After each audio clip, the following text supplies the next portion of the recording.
नमस्कार सर। नमस्ते। साथ में जो ऊपर बैठे हैं सब चलवा दिया।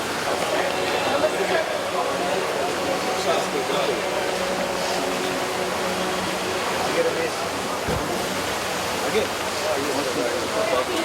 बाथरूम वगैरह जाना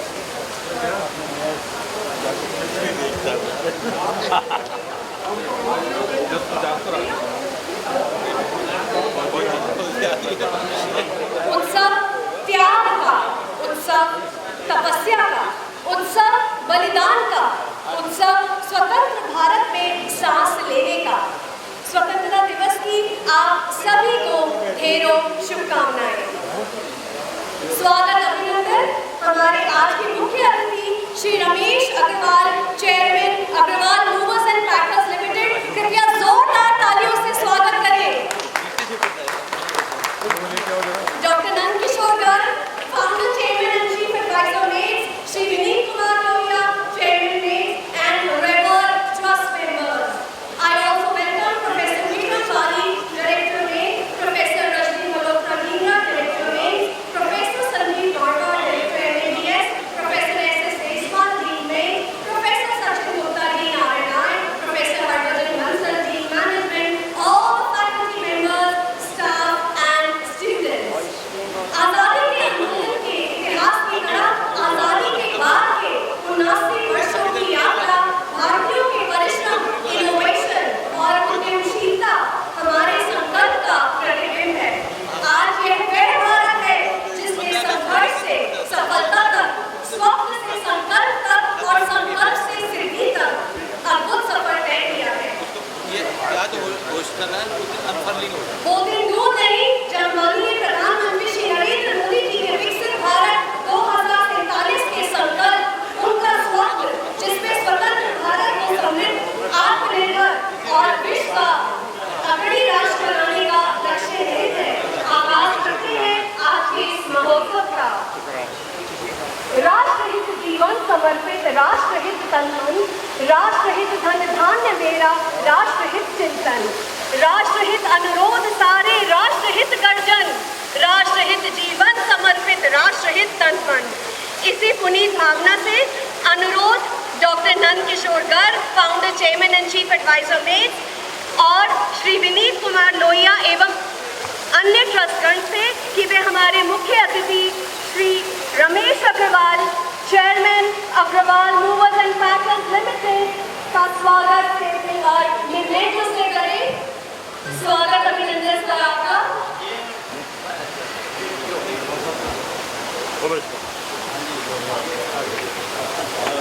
पानी में विद्युत सी गति, मन में प्रचंड तूफान ले, आंखों में ले दीप्ति, भविष्य के पथ को पहचान ले, बढ़ चढ़ ले मानव, नव छंद नव अलंकार, नव गान ले, नव गान ले। मानवता की मुक्ति कामना करती है आह्वान तुम्हारा, आपको है संसार देखने को महान अभियान। खुल के जाएगा या ऊपर खुलेगा? ऊपर से नीचे से ऊपर जाएगा ऊपर। A social worker, a philanthropist, a great human being is what is Shri Ramesh Agarwal. Thank you sir, thank you so much. हमारा राष्ट्रीय ध्वज तिरंगा 140 करोड़ देशवासियों की आन बान और शान। हमारे बलिदानों की स्मृति, भविष्य का संकल्प और हमारे अधिकारों का प्रतीक है ये तिरंगा। प्रतीक भारत की अस्मिता का, स्वाभिमान का, एकता का और अखंडता का। ध्वजारोहण के लिए अनुरोध मुख्य अतिथि श्री रमेश अग्रवाल जी से, मुख्य संस्थापक डॉक्टर नंद किशोर गर्ग।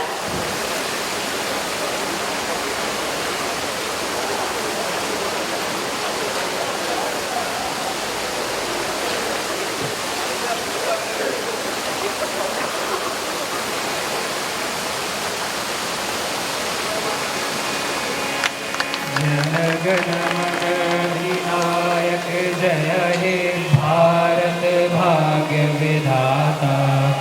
पंजाब सिंध गुजरात मराठा द्राविड़ उत्कल बंगा, विंध्य हिमाचल यमुना गंगा, उच्छल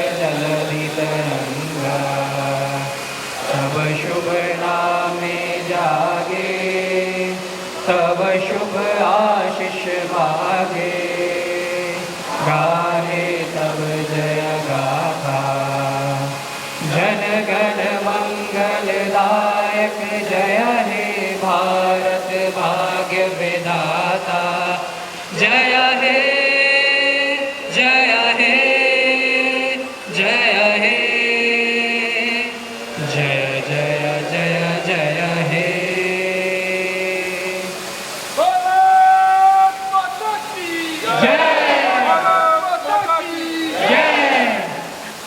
ना झुकेगा तिरंगा ना रुकेगा हमारा कारवां, भारत की शान रहे यही है हमारा अरमां। भारत माता की जय, भारत माता की जय, वंदे मातरम, वंदे मातरम, वंदे मातरम, दोनों हाथ उठा के वंदे मातरम, वंदे मातरम। धन्यवाद छात्रों। लेफ्टिनेंट डॉक्टर केपी त्रिपाठी और लेफ्टिनेंट अंजलि गुप्ता के मार्गदर्शन में तैयार मेक की NCC battalion guard of honour के लिए धन्यवाद। मन समर्पित तन समर्पित और ये जीवन समर्पित, किंतु इतना कर रहा मैं ये निवेदन, थाल में लाऊं सजाकर भाल जब भी, थाल में लाऊं सजाकर भाल जब भी, कर दया स्वीकार लेना यह समर्पण, यह समर्पण। दान अर्पित प्राण अर्पित, रक्त का कण कण समर्पित, चाहता हूँ देश की धरती, तुझे कुछ और भी हो।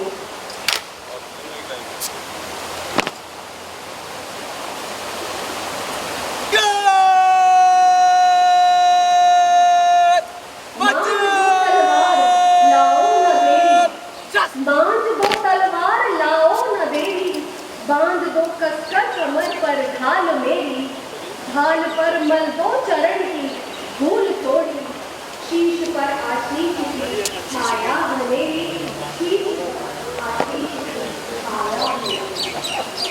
स्वप्न अर्पित प्रश्न अर्पित, आयु का क्षण क्षण समर्पित,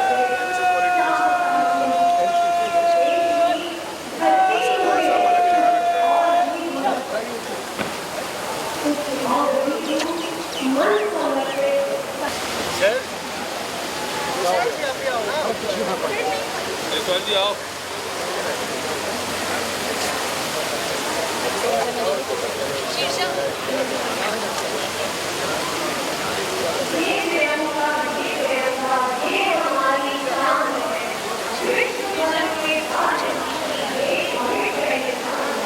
Group photograph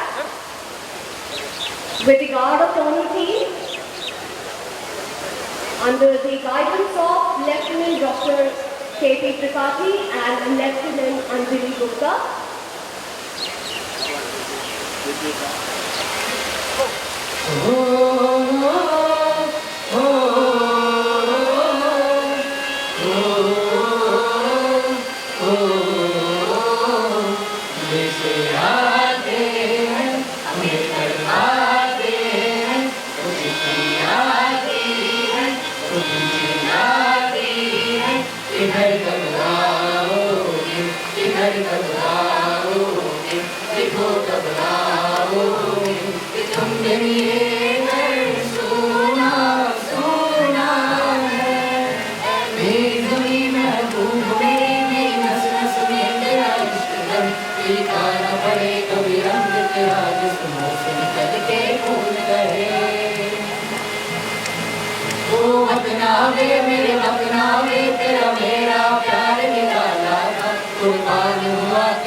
नदियों में बह जावा, तेरे खेतों में लहरावा, इतनी सी है दिल की आरज़ू।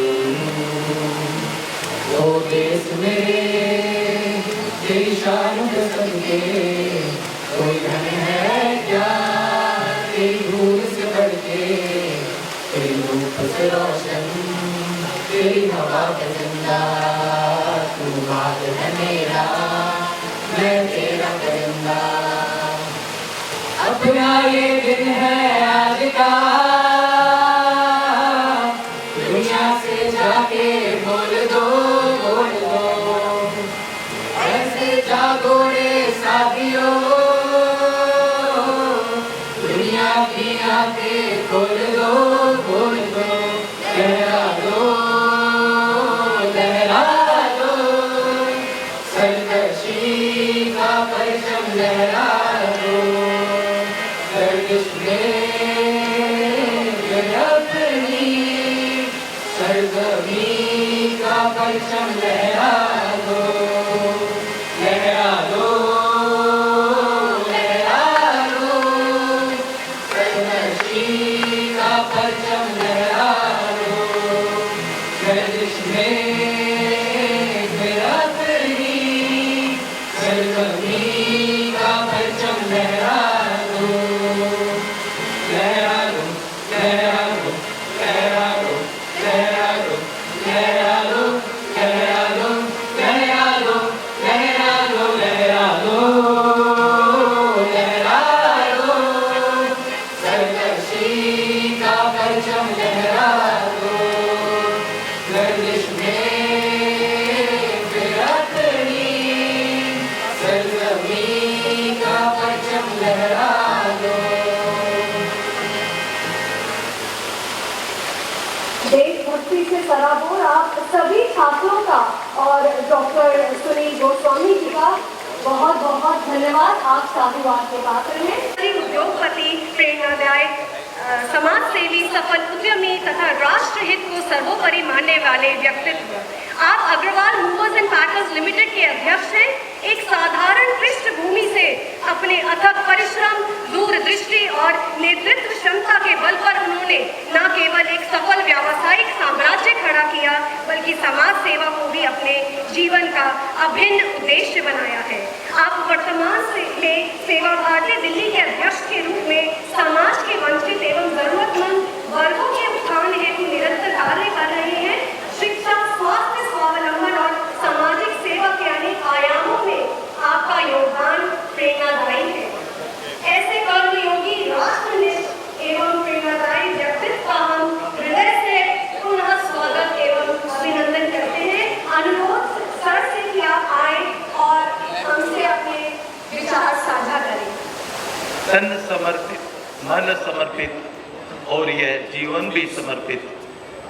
चाहता हूँ देश की माटी तुझे कुछ और भी दूँ। ऐसे चाहने वाले इस प्रांगण में सभी विद्यार्थी, अभिभावकगण और हमारे जो मैनेजमेंट संभालते हैं, सभी को जय हिंद। माननीय चेयरमैन श्रीमान किशोर जी कर, श्रीमान लोहिया जी और इस मंच पे सब बैठे हुए प्रभुत्वगण, आज मैं आभारी हूँ कि आपने आज एक छोटे से सिपाही को इतने बड़े प्रोग्राम में बुलाकर एक अवसर दिया। 15 अगस्त अक्सर सारे देश भर में मनाया जाता है। एक दूसरे को शुभकामनाएं देते हैं। थोड़ा सा मैं इसमें ज़्यादा लंबा न जाकर द्वितीय वर्ष जो विश्व वर्ष जो सेकेंड वर्ल्ड वार हुआ था 39 से 45 तक, यदि मैं वहाँ से लूँ आगे, उस टाइम का जो वर्ल्ड वार ब्रिटेन ने जीत तो लिया था, पर चर्चिल की जीत के बाद भी हार जैसी थी, क्योंकि उनके पास सब साधन थे, खत्म हो गए थे। और हमारे देश में उस टाइम पर सुभाष चंद्र बोस जो एक बहुत बड़ा जिन्होंने फौज बनाकर अंग्रेजों को ललकारा हुआ था, वर्ल्ड वार में हार जरूर हो गई थी, मगर हर जगह आजाद हिंद फौज की चर्चा थी। हारने के बाद और सेकेंड वर्ल्ड वार जीतने के बाद जब जो फौजी गांव में जाते थे, एक आजाद हिंद के जाते थे, एक अंग्रेजों के द्वारा जो लड़ाई में लड़े और अंग्रेजों की जीत हुई उसके द्वारा जाते थे। सम्मान मिलता था उन आजाद हिंद फौज के फौजियों को, हालांकि वो हारे हुए थे, तो देश उनको सम्मान कर रहा था। तो इस तरह से सुभाष चंद्र बोस की जो उस टाइम पर जो एक अपने आप में दूरगामी सोच थी कि भारत को, भारत के लोग ही इसको जिता पाएंगे। और सचिन की हार के बाद जब उस टाइम के अटाली जो नए प्रधानमंत्री बने थे, लेबर सरकार आ गई थी इंग्लैंड ब्रिटेन के अंदर, तो उन्होंने निर्णय लिया था कि किसी तरह भारत को आज़ाद किया जाए। और वो आज़ाद की जो तारीख दी गई थी वहाँ की पार्लियामेंट में, वो जनवरी 1948 थी। मगर दोस्तों, अंग्रेजों से एक बड़ी भूल हुई, भूल नहीं उनसे होना ही था, एक पाप हुआ। आजाद हिंद फौज के 3 अफसरों को, 3 ही अलग अलग धर्म के, कैप्टन ढिल्लो जो हिंदू धर्म से थे, कैप्टन शाहनवाज जो मुस्लिम धर्म से थे, और कैप्टन ढिल्लो जो सिख धर्म से थे, और कैप्टन सहगल जो हिंदू धर्म से थे, तीनों का ट्रायल करके लाल किला के ऊपर उनको फांसी का आदेश दे दिया कि इनकी फांसी होगी। और जो ही देश ने सुना, देश में आग भड़क गई, नेवी में एकदम बगावत आ गया। उस टाइम 20,000 नेवी के सैनिकों ने अंग्रेजों को बंधक बना लिया, और ये लहर मुंबई से मद्रास, विशाखापट्टनम देश भर में फैल गई। अंग्रेजों को लगा अब बचकर जाना बहुत मुश्किल है। उस टाइम के जो गवर्नर थे राजगोपालाचार्य, उन्होंने कहा माउंटबेटन को कि 2048 से पहले के आपके हाथ से चला जाएगा, क्यों नहीं इसको पहले दे दे। तो तय हुआ कि हमारा 15 अगस्त 1947 को क्यों न देश को आजाद कर दिया जाए। जब हमारे जोशियों ने कहा 15 अगस्त का दिन थोड़ा सा शुभ नहीं है, क्यों न हम 14 अगस्त को कर दे, तो सबकी बात मानते हुए प्रोपोजल द्वारा माउंटबेटन पे गया। उन्होंने एक्सेप्ट किया, कहा कि ठीक है। तो हमारा तो देश, जो उस टाइम के तत्कालीन प्रधानमंत्री जवाहरलाल नेहरू ने 11:55 रात के मध्य 14 तारीख को अपना एक भाषण दिया कि हमारा देश आजाद हो गया।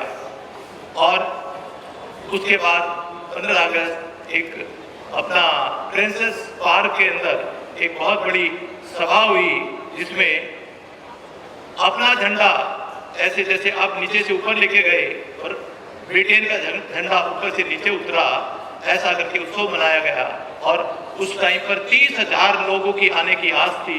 आपको ताज्जुब हुआ जानकर कि 5 लाख लोग वहां पर थे, और माउंटबेटन ने वहां पर झंडे को सैल्यूट करने आना था, उसकी बग्गी कम से कम आधा किलोमीटर दूर रही, वो आ नहीं पाए। तो नेहरू जी भी लोगों के सरों के ऊपर पांव रखते रखते वहां पहुंचे। इस तरह से हमारा वहां एक स्वतंत्रता संग्राम बना। स्वतंत्रता दिवस का एक वहां जो एक सब लोगों ने एक कहते ना कि एक ऐसी आस थी कि वही एक अद्भुत दिन जो सबके भाव में था। मगर साथ ही साथ थोड़े से दुखद समाचार भी थे। जब भारत का विभाजन हुआ था 14 अगस्त में जो मारकाट थी, मगर उन सबको भूलते हुए आज हम अपना 15 अगस्त जो एक स्वतंत्रता के दिवस के रूप में एक दूसरे को बधाई देते हैं, शुभकामनाएं देते हैं। और साथ ही साथ मैं थोड़ा सा और कहना चाहूँगा, जिस प्रांगण में आप शिक्षा ले रहे हो और हमारा जब बात आती है विकसित भारत की, और माननीय प्रधानमंत्री जी ने कहा कि 2047 में हमारा भारत विकसित भारत होगा। विकसित भारत की कल्पना केवल एक विकसित हिस्से नहीं होती कि वो धनाढ़ हो जाए, खनिज पदार्थ हो जाए, उद्योग हो जाए।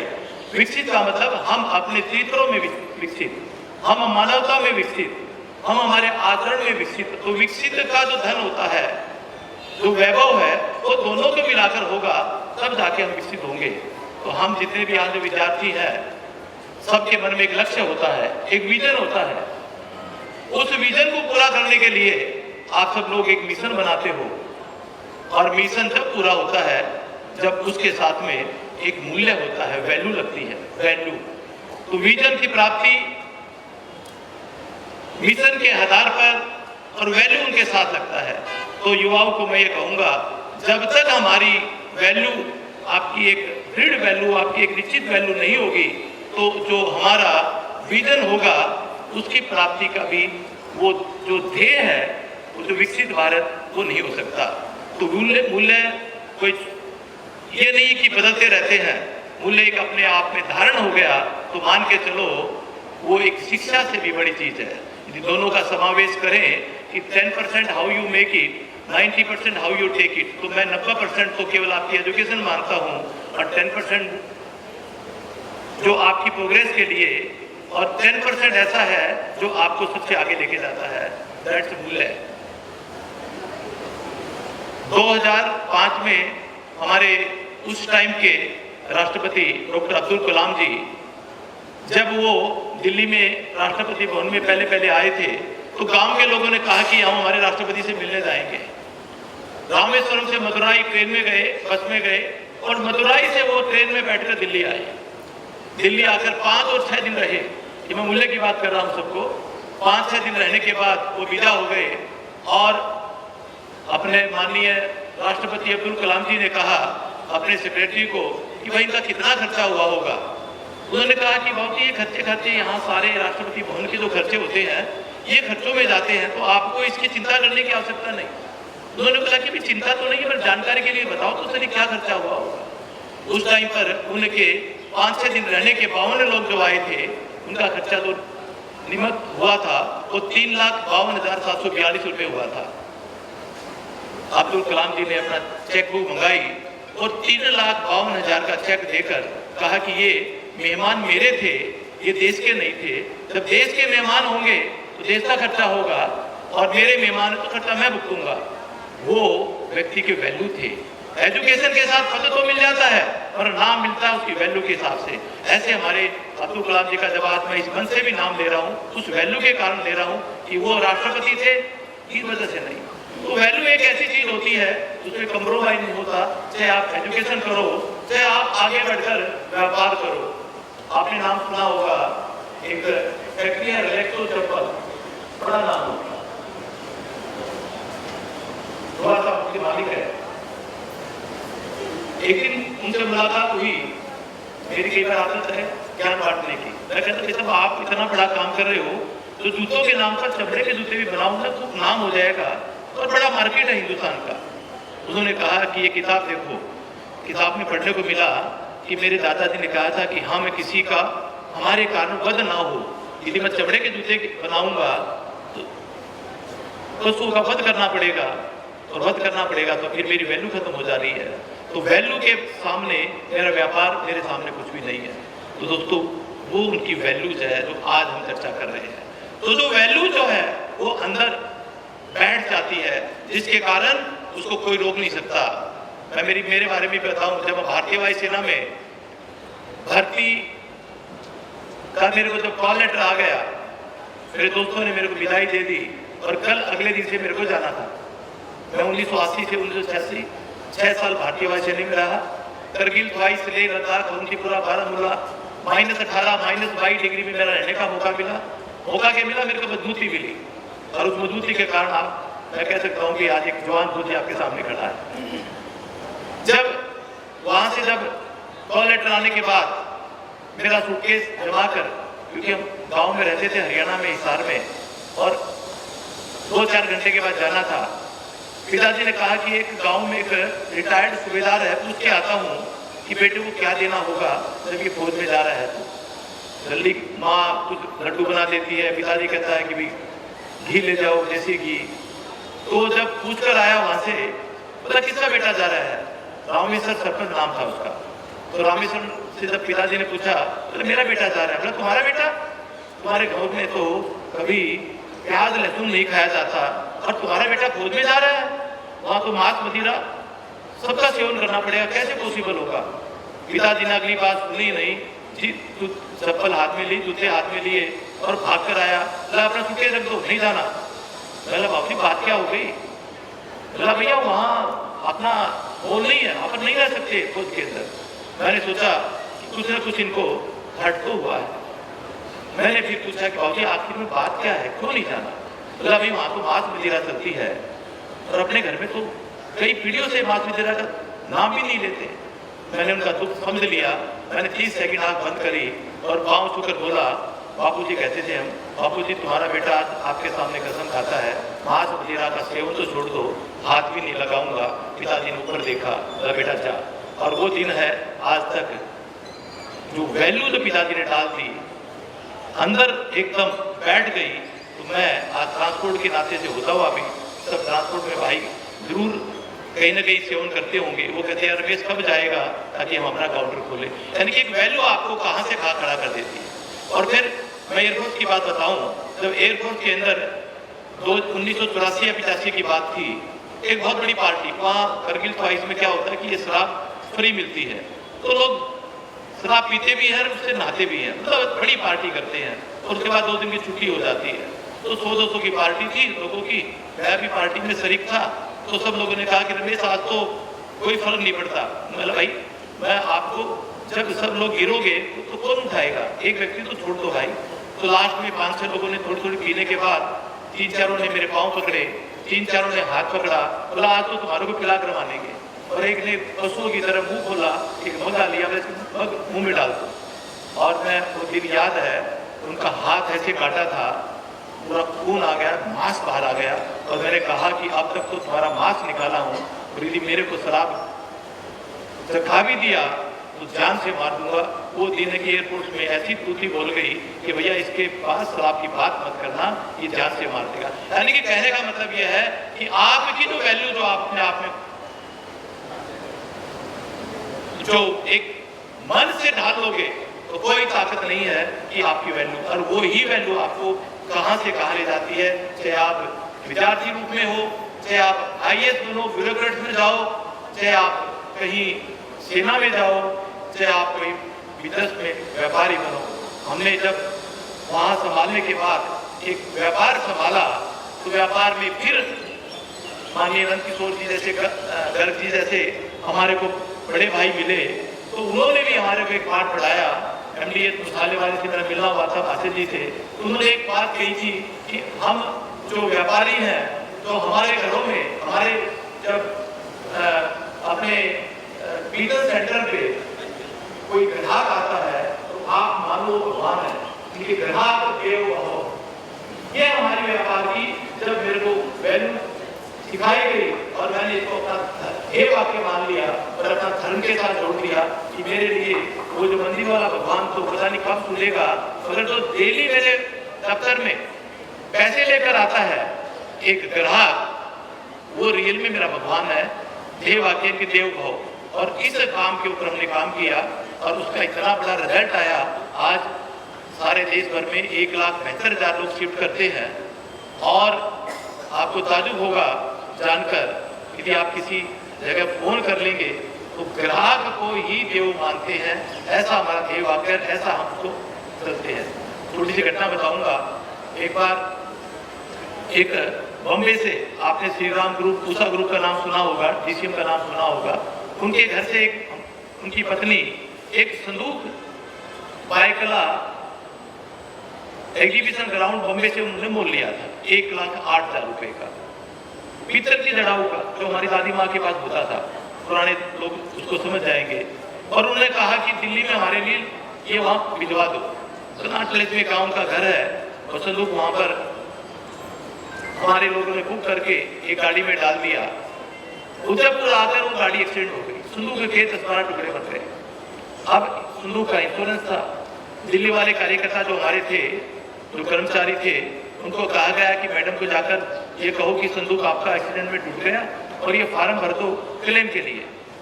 जब वो धनंजय प्रसाद वहां पर मैडम के घर पे गया, मैडम आते पूछा कि गाड़ी आ गई क्या, संदूक आ गया क्या? धनंजय प्रसाद ने वो फार्म हाथ में था, वो तो अंदर ही जेब के अंदर चला गया और वो सोचा कि मैं कैसे जवाब दूं। उसने पूछा मैडम आपका था क्या? बोला एक संदूक था पीतल का। कहाँ से लिया था? बायकला से लिया था। कितने रुपए में लिया था? 1,08,000 में। जरा फोटो दिखाओगे क्या? उन्होंने फोटो दिखा दिया। वहीं खड़े खड़े बॉम्बे में फोन मारा संजीव केलगांवकर को कि ऐसा संदूक 1,08,000 में मैडम ने लिया था, क्या बायकला एग्जीबिशन में मिल जाएगा क्या? वो गया, वो संदूक मिल गया। उसने बोला जी मोल ले लो। मोल लेकर वो बाई एयर लिफ्टिंग करके संदूक दोबारा दिल्ली आया और फिर एक गाड़ी में लेकर उस मैडम के घर में आए और मैडम को कहा जी मैडम आपका संदूक आ गया। मैडम ने कहा कि वो ये तो जैसा था वैसे आ गया।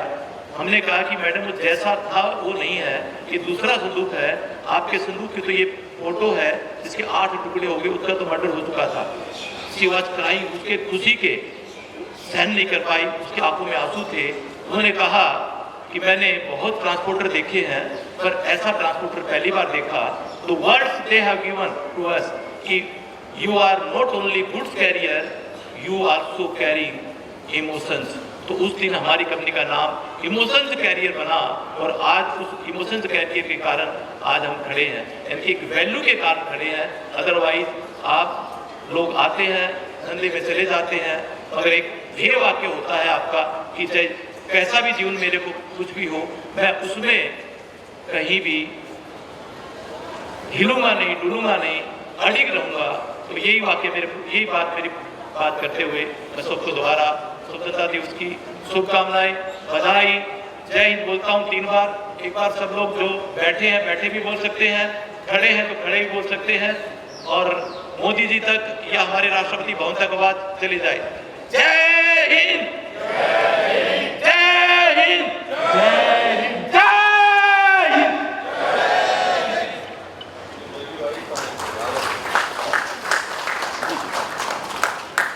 दीपक स्वयं जलता है तब जग को उजियारा देता है।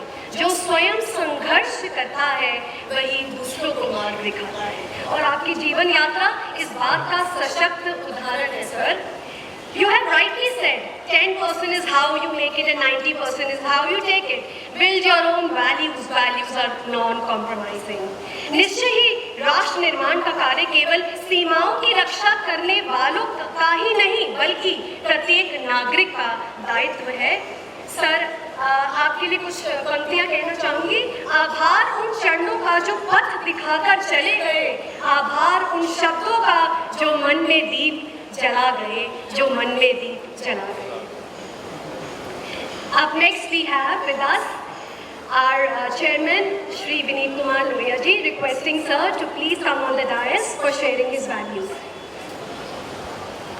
हमारे मुख्य अतिथि रमेश अग्रवाल जी, हमारे संस्थापक श्री नंदकिशोर गर्ग जी, आदरणीय ट्रस्टीगण, सम्मानित शिक्षकगण एवं मेरे प्रिय विद्यार्थियों, आप सभी को 80वें स्वतंत्रता दिवस की हार्दिक शुभकामनाएं। आज हम केवल 1947 में प्राप्त स्वतंत्रता का उत्सव मनाने के लिए एकत्र नहीं हुए हैं। आज हमें ये विचार करना है कि हम अपनी आने वाली पीढ़ी की सोच, अपनी संस्कृति, अपनी पहचान और अपने राष्ट्र की आत्मा को कितना सुरक्षित रख पा रहे हैं, क्योंकि आज भारत को कमजोर करने की चुनौती का स्वरूप बदल चुका है। आज कोई विदेशी सेना हमारे देश को गुलाम बनाने नहीं आ रही। आज चुनौती हमारे हाथ में पकड़े मोबाइल में है, हमारी स्क्रीन पर है, हमारे विचारों में है और कभी कभी हमारी सामाजिक एकता के बीच है। दुनिया की बड़ी शक्तियां ये जानती हैं कि भारत की सबसे बड़ी शक्ति उसकी युवा शक्ति है। इसलिए आज की लड़ाई केवल सीमाओं की नहीं है, ये विचारों, सूचनाओं और इन्फ्लुएंस की लड़ाई भी है। आज ये तय करने की कोशिश होती है कि हमारे युवा क्या देखें, क्या सोचें, किससे प्रभावित हों, अपनी संस्कृति को किस दृष्टि से देखें और अपने देश के प्रति उनके मन में कैसी धारणा बने। एक झूठी सूचना कुछ ही मिनटों में लाखों लोगों तक पहुंच सकती है। एआई के माध्यम से किसी व्यक्ति का चेहरा और आवाज तक बदली जा सकती है।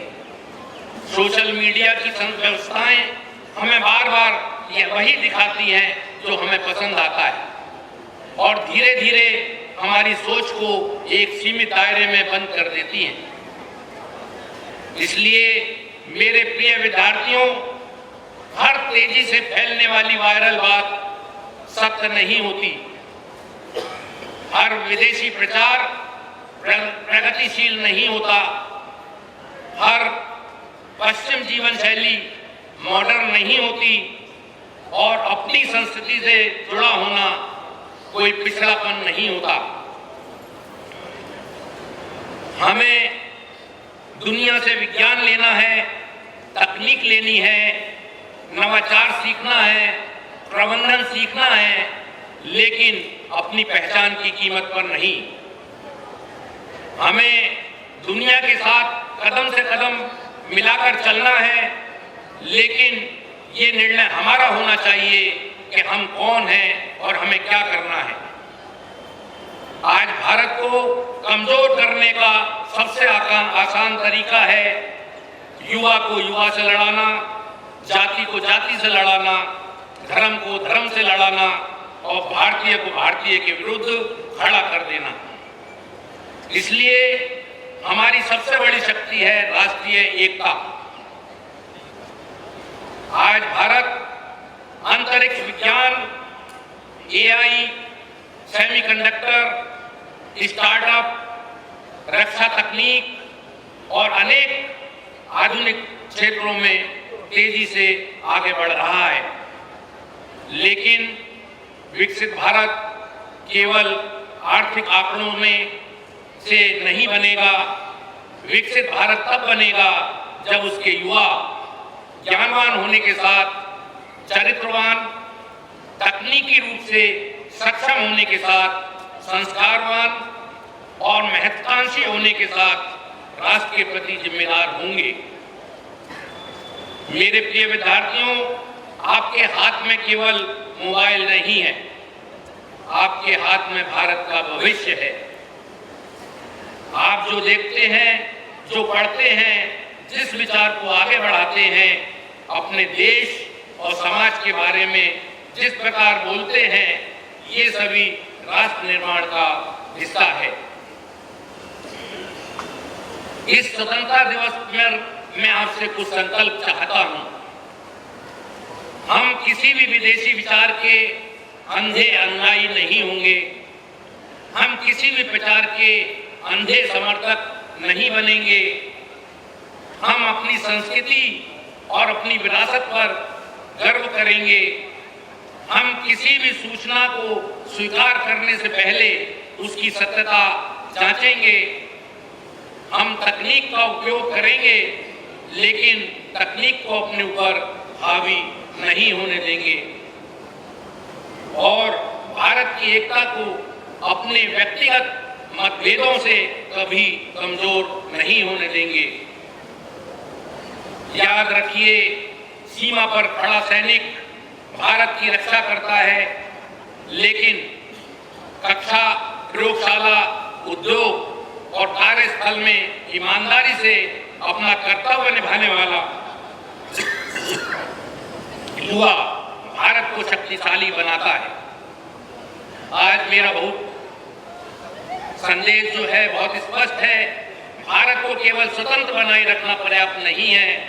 भारत को वैचारिक रूप से स्वतंत्र, आर्थिक रूप से शक्तिशाली, तकनीकी रूप से अग्रणी और सांस्कृतिक रूप से आत्मविश्वासी बनाना हमारी पीढ़ी की जिम्मेदारी है। आइए हम एक ऐसा भारत बनाएं जो दुनिया से सीखे लेकिन अपनी पहचान ना भूले, जो तकनीक में आगे हो लेकिन संस्कारों में पीछे ना हो, जो शक्तिशाली हो लेकिन संवेदनशील भी हो, जो आधुनिक हो लेकिन अपनी जड़ों से जुड़ा हुआ हो। यही हमारी सच्ची स्वतंत्रता होगी, यही हमारा सच्चा राष्ट्र निर्माण होगा। वंदे मातरम। जय हिंद, जय भारत। धन्यवाद सर आपके आशीर्वचनों के लिए। हम बदलेंगे तो देश बदलेगा, हम सवरेंगे तो देश सवरेगा। आज के युवा के संकल्पों से ही भारत का आने वाला कल निखरेगा, भारत का आने वाला कल निखरेगा। अनुरोध हमारे संस्था की अदम्य प्रेरणा शक्ति मार्गदर्शक प्रेरणा पुंज डॉक्टर नंदकिशोर से कि आप स्वतंत्रता दिवस के उपलक्ष्य में हम सभी को संबोधित करें। आज हमारे बीच भारतीय वायुसेना में अपनी सेवाएं देकर व्यापार जगत में आए राष्ट्रीय स्वयंसेवक संघ की पाठशाला से कुछ जगदीश जी मित्तल जैसे लोगों से सीख के आगे बढ़े। आदरणीय श्री रमेश अग्रवाल जी आए हैं, परिचय आपने सुना ही, और उनके हाथों इस तिरंगे का ध्वजारोहण हुआ है।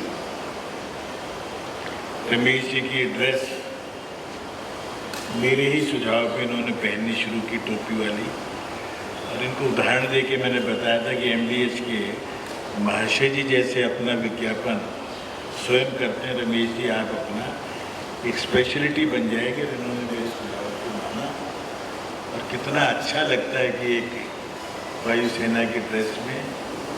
पिछले वर्ष सहयोग से भारतीय वायुसेना के air chief marshal AP Singh ji हमारे इस प्रांगण में आए।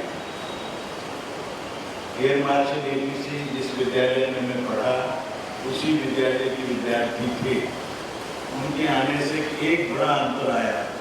मेरी जो NCC की बेटियां हैं, बेटे हैं, इनको प्रेरित हुआ, और मुझे लगता है कि 18 के करीब हमारे जो गजेटेड ऑफिसर बन के हमारे बच्चे भारतीय वायुसेना में, नेवी में और स्थल सेना में गए हैं। ये एक बहुत बड़ी अचीवमेंट है हमारे डॉक्टर त्रिपाठी और अंजलि गुप्ता जी की मेहनत से। आज हमारे दोनों विंग बहुत ही मेहनत करते हैं और देश के नाम ऊंचा करने के लिए लगे हैं। हमारा NSS भी लगभग 10 गाँव में जाके सेवाएं देते हैं, और देश को कुछ देने की प्रवृत्ति लेकर आज भी मैंने आगे देखा कि आसाम के भीषण बाढ़ में सेवा के लिए एक विज्ञापन हमारे स्क्रीन पर था। ये हम क्यों करते हैं? जैसे आपने भी सुना, देश हमें देता है सब कुछ, हम भी तो कुछ देना सीखें। सबसे ज़्यादा कीमती चीज़ तो अपने जीवन है, अपने प्राण है। तो इस देश को जिन्होंने आज़ाद कराने के लिए अपना जीवन न्यौछावर किया, उन लोगों को हम भूल गए, और इस देश को 1947 में जिस रास्ते पर चलना चाहिए था उस रास्ते पर नहीं चले। किसको दोष दें? गांधी जी का थोड़ा सा अति मोह, सरदार पटेल का परिदृश्य से ज़्यादा आज्ञाकारी होकर हटना, और नेताजी सुभाष चंद्र बोस को आज भी जिसकी मृत्यु का कोई ना दिन फिक्स है ना कोई कारण है, उसको हमने इग्नोर किया। भारत के पहले गवर्नमेंट इन एग्जाइल बनी थी, उसके प्रधानमंत्री नेताजी सुभाष चंद्र बोस थे। अब ये कब पाठ्यक्रमों की पुस्तकों में अगले साल तक आ जाए ऐसी मेरी इच्छा है, और वो शायद होगी। कितने लोगों को पता है कि सिंगापुर में निर्वाचित सरकार बनी थी? आप में से बहुत से लोग सिंगापुर गए होंगे।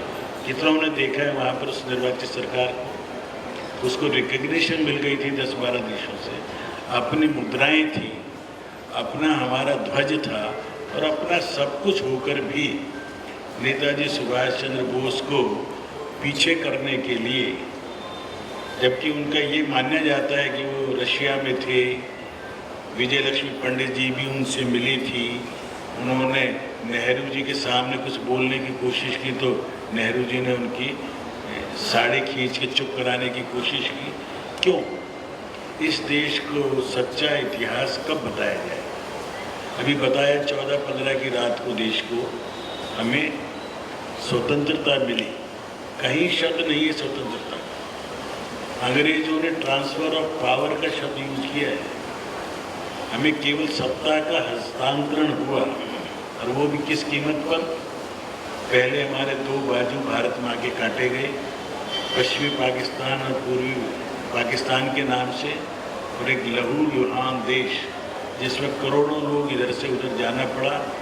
20 लाख से ज़्यादा हत्याएं हुई, और इसीलिए आज नरेंद्र मोदी जी ने आज का दिन त्रासदी के रूप में, विभाजन की त्रासदी, हॉरर ऑफ पार्टीशन, हर साल मनाने का निश्चय किया, परंतु अभी शायद हमारा उधर ध्यान भी अभी नहीं जा रहा।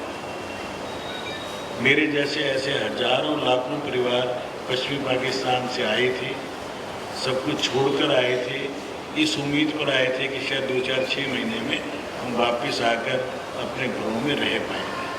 क्यों नहीं सच हुआ? ये सारी चीज़ें इतिहास में पढ़ाई नहीं गई और स्वयं आज पढ़ सकते हैं। जो एक किताब एक फ्रेंच ने लिखी है और एक इंग्लिश राइटर ने, फ्रीडम एट मिडनाइट, कोई बहुत बड़ी नहीं है, लगभग 200 पेज की किताब है, अवेलेबल है हमारी लाइब्रेरी में भी, उसको पढ़िए। इस देश का विभाजन क्यों हुआ, कैसे हुआ और ये डेट क्यों फिक्स की गई।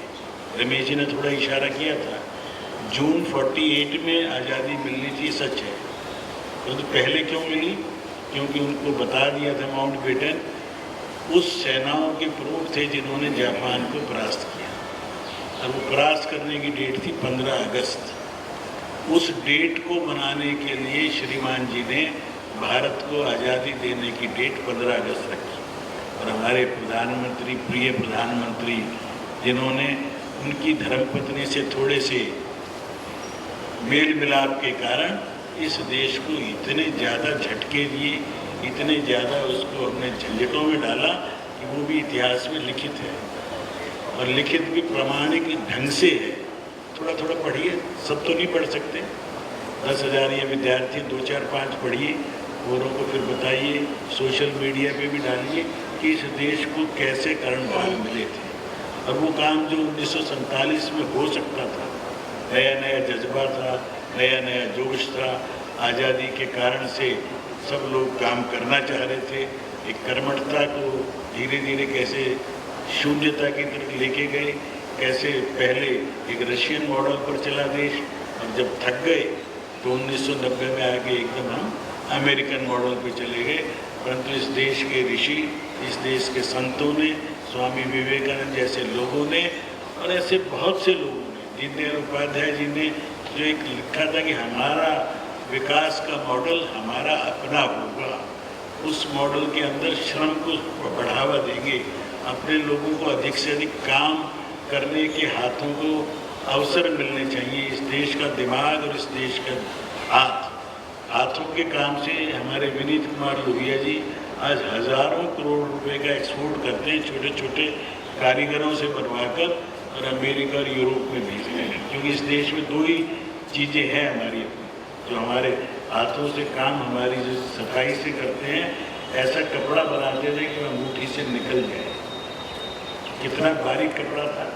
और इसी ढंग से हमारा दिमाग, जो हमारे यहाँ सॉफ्टवेयर इंजीनियर सब काम करते हैं, हमारे लोगों के कारण आज अमेरिका का सारा सिस्टम चलता है। जिस प्रकार से उनका वैज्ञानिक लोग हैं, जिस प्रकार से उनके हेल्थ सिस्टम है, जिस दिन अगर 2 दिन हम हड़ताल करते हैं तो अमेरिका का जो ट्रम्प जो दादागिरी करता है पूरे विश्व में, भारत को हटाना चाहता है, 2 दिन मेरे मेडिकल के डॉक्टर अमेरिका में काम करना छोड़ दें तो पसीना आ जाए। भारत के अंदर ये आनी चाहिए, एक हिम्मत होनी चाहिए कि किसी व्यक्ति को क्या कहना है, कब कहना है, कैसे कहना है। भारत की सेनाएं सक्षम हैं। हमने सिंदूर ऑपरेशन के माध्यम से पूरे विश्व को दिखाया कि कैसे सटीक ढंग से जिस टारगेट को हमने उसे हम मार सकते हैं। 1 साल में कोई बताएं कितने आतंकवादी जो भारत को तंग करते थे, पाकिस्तान में रहते थे, कितने आतंकी मारा, हम शायद ध्यान भी नहीं दे रही। लगभग 100 ऐसे आतंकवादी जो खूंखार थे, जो भारत माँ को ब्लीडिंग कर रहे थे, उनको चुपचाप मरवा दिया भारत के लोगों ने, और क्लेम भी नहीं किया कि आज तक वो ढूंढ रहे किसने किसको मारा। तो हम भी आज इजराइल से कुछ सीखते हुए, जापान से वहाँ के अनुशासन और देश के प्रति समर्पण को सीखते हुए, जर्मन से हिम्मत की बात सीखते हुए, अमेरिका एक कोई देश नहीं है। अमेरिका एक खुद लोग मानते थे एक मेल्टिंग पॉट था, लोग आते गए, बसते गए और मिलते गए। अमेरिका के ओरिजिनल लोगों को तो उन्होंने मार मूट के भगा दिया था, जैसे ऑस्ट्रेलिया, न्यूजीलैंड सब जगह भगाए। इन गोरे लोगों ने सब लोगों के ऊपर अत्याचार किए हैं, और हम भारतवासी जहाँ भी गए सबके साथ प्यार सद्भाव किया, क्योंकि हम पूरे विश्व को एक परिवार मानने वाली संस्कृति है। पूरे चराचर को एक मानने वाले, जिसके अंदर प्राकृतिक व्यवस्थाओं को ठीक करने की बात हो, आज की डेट में जो चारों ओर कहीं भूकंप आ रहे हैं, कहीं बाढ़ है, क्यों है? हमने प्रकृति से छेड़छाड़ की। माँ है प्रकृति और उसके साथ हम उतना ही प्रयोग करें जैसे माँ का दूध पीने में बच्चा करता है, तो उस ओर हम चले नहीं। हमने इसीलिए सूर्य की गर्मी से बिजली बनाने का पूरे विश्व के अंदर इसका प्रचार किया और एक बहुत बड़ी अच्छी परसेंटेज हम बना पा रहे हैं। हवा से बिजली बना रहे हैं, धरती के अंदर जो गर्मी है उससे बिजली बना रहे हैं। ये नवाचार हमारे क्या है? ये हमारे ऋषियों ने, पूर्वजों ने पहले करके दिखाए। उन्हीं के ऊपर देश के प्रधानमंत्री चलना चाहते हैं, परंतु इस देश की ऐसी शक्तियाँ जिनकी ओर हमारे अध्यक्ष जी इशारा कर रहे थे, जो 56 साल के बाद भी न मैच्योर हो पाए, न 55 दूर हो पाया, और आज भी ऐसे भद्दे मजाक करना और उस ढंग से एक ऐसा रोल मॉडल के रूप में सामने आ रहे हैं जिससे इस देश के बच्चे को सीख ही नहीं सकते। तो इस देश को एक सक्षम नेतृत्व मिला है। उस नेतृत्व के पीछे चलते हुए आने वाले 2047 तक विकसित राष्ट्र, अभी ये भी बताया रमेश जी ने विकसित राष्ट्र कैसा, परंतु मुझे लगता है 47 तो बहुत दूर है। ये टारगेट हमें 2037 तक ही प्राप्त करें। हम कर सकते हैं और हम करके दिखाएंगे। ये संकल्प आज लें।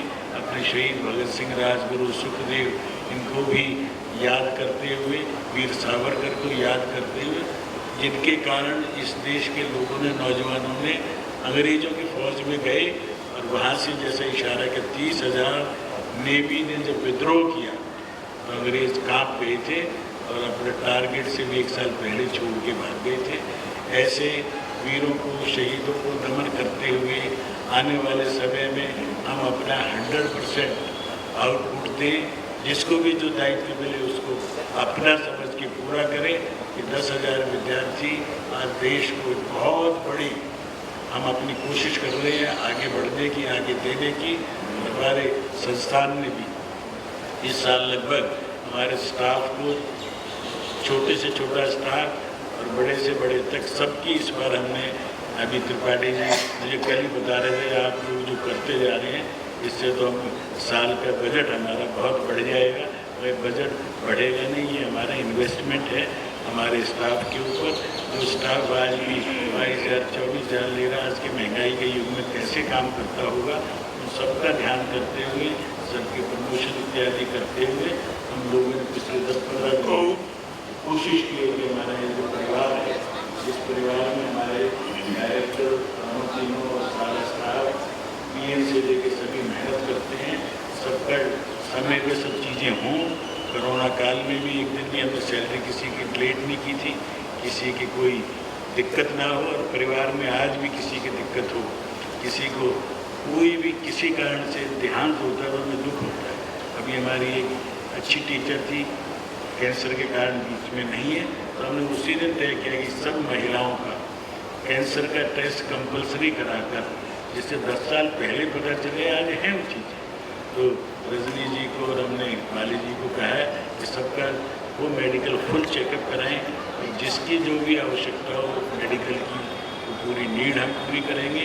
हमारा स्टाफ हमारा है, ये हमारा सपोर्टिंग स्टाफ से और टीचिंग स्टाफ तक, जिनके कारण आप सब लोग आगे बढ़ रहे हैं। जिसके एडमिशन के लिए माँ बाप कितनी दूर दूर से आते हैं, और वो आके रोते हैं, देखते हैं। कई बार लगता है कि कितनी मेहनत कर रही है मेरी वो माताएं, बहनें, जो उन बच्चों को 12 साल 13 साल तक तैयार करती हैं। इस देश की व्यवस्थाएं अभी सुधरने में समय लगे। खास तौर पर दिल्ली की व्यवस्थाएं इतनी खराब हो गई हैं कि अभी व्यवस्थाएं हमारी नई सरकार के भी शायद अभी काबू में नहीं आ पा रही। 30% सीटें खाली हैं, 30% IPO। माँ बाप धक्के खाते घूम रहे हैं। बारिश के अंदर उसको सूचना दी जाती है आपके बच्चे का एडमिशन हो रहा है रात के 12 बजे, टाइम दिया जाता है कि 6 बजे तक आप एडमिशन कराएं। कैसे आएगा? कोई लखनऊ से आएगा, कोई मुरादाबाद से आएगा, कोई चंडीगढ़ से आएगा, कुछ नहीं देख रही। कहीं पर एक संवेदनशीलता जो होनी चाहिए वो गायब होती जा रही है। मुझे दुख है ये सब हमारे सामने हो रही है। जिन चीज़ों को हमने बनाया था हमारे सामने कई खराब हो रही हैं, परंतु किसके सामने कहीं। दुर्भाग्य से आज कोई संवेदनशील व्यक्तियों का अभाव है। परंतु उसके बावजूद हम अपना सब काम करते रहेंगे। हमारे लोहिया जी, हमारे सारी टीम जो खड़ी है अपना समय लगाती है, TR गर्ग साहब और जितने भी पदाधिकारी सबको मैं साधुवाद देता हूँ और स्वतंत्रता दिवस की बहुत बहुत आप सबको शुभकामनाएं देता हूँ। शहीदों को प्रणाम करते हुए मैं अपने व्यक्तित्व को यहीं पर विराम देता हूँ। जय हिंद। आपके प्रेरक शब्दों के लिए धन्यवाद सर। आइए हम सभी मिलकर अपनी मातृभूमि को नमन करें। समर्पित है वंदे मातरम अंतर्ध्वनि और टीम एफिनिटी के छात्रों द्वारा। वंदे मातरम सुजलाम सुफलाम मलयज शीतलाम सस्य श्यामलाम मातरम वंदे मातरम शुभ ज्योत्स्ना पुलकितयामिनी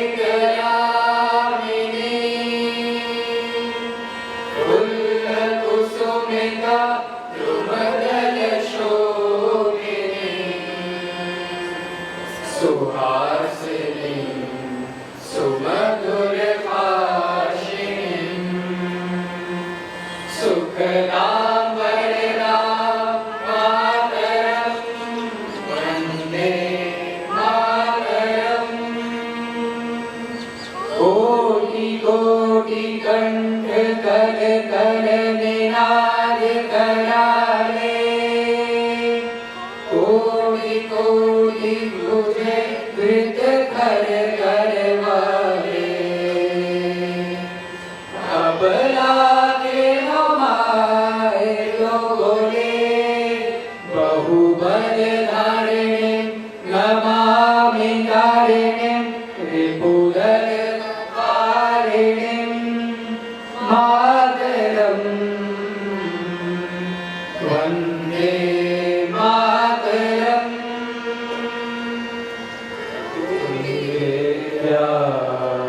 तुम्हें धर्म तुम्हें हृदय तुम्हें मर्म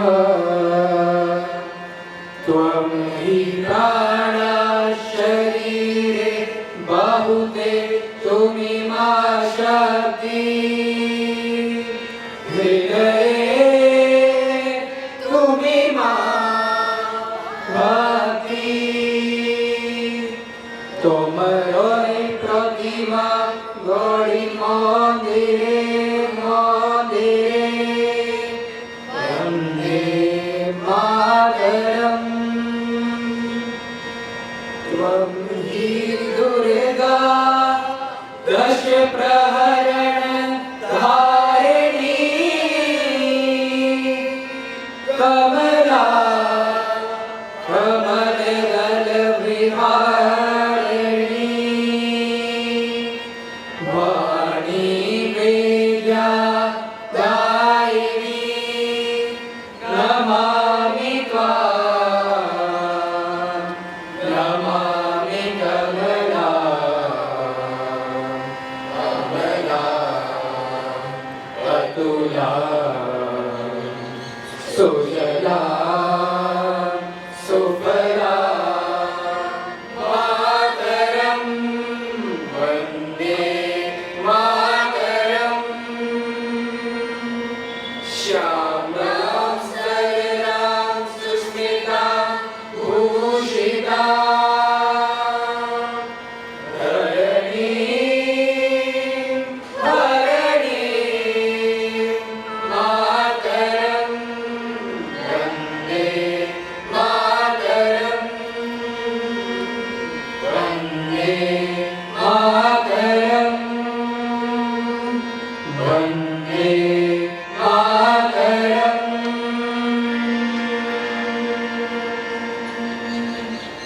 भारत माता की भारत माता की वंदे वंदे वंदे।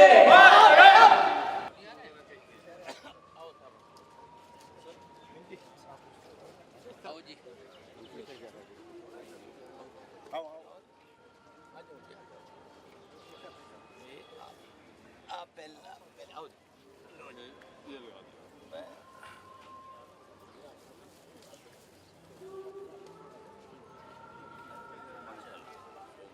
किस चीज का पौधा है ये शरीफा है सर। हैं शरीफा? चलो शरीफे खाएंगे 5 साल बाद हैं। नहीं, पहले फल कितने टाइम बाद आता है? ये 2 साल में दे देगा। 2 साल में आ जाएगा। 3 साल बाद रमेश जी की याद। लो पानी हम भी डाल दें। रमेश जी को याद करेंगे शरीफा खाते खाते। सीताफल बोलते हैं वैसे। हाँ। पानी जरूरी है डालना।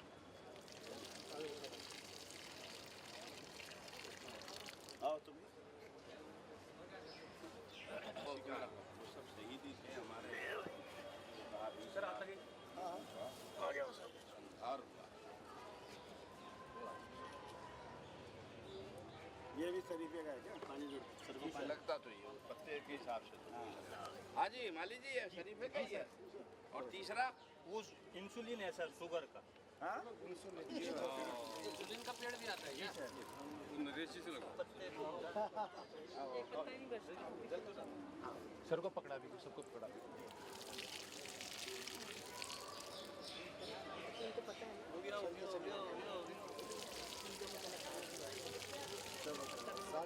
सर एक वृक्ष और है। होंगे नहीं? बहुत है सर, बहुत ये किस चीज का है? ये इंसुलिन है सर। इंसुलिन शुगर का पौधा आप भी है। लगाओ डॉक्टर।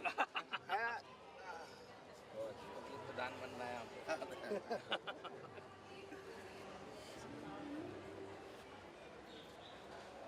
बस ऐसे। इसमें क्या फल आते हैं क्या? नहीं सर, इसके पत्ते यूज होते हैं। अच्छा। जो शुगर होता है ना सर, तो सुबह सुबह इसके 2-3 पत्ते चबा के खाओ। अच्छा। शुगर खत्म। आयुर्वेदिक होगा ना? जी। देखो पता नहीं है हम लोगों को, हाँ। जानकारी नहीं आज है। नई चीज पता चली। आओ सब भाई साहब।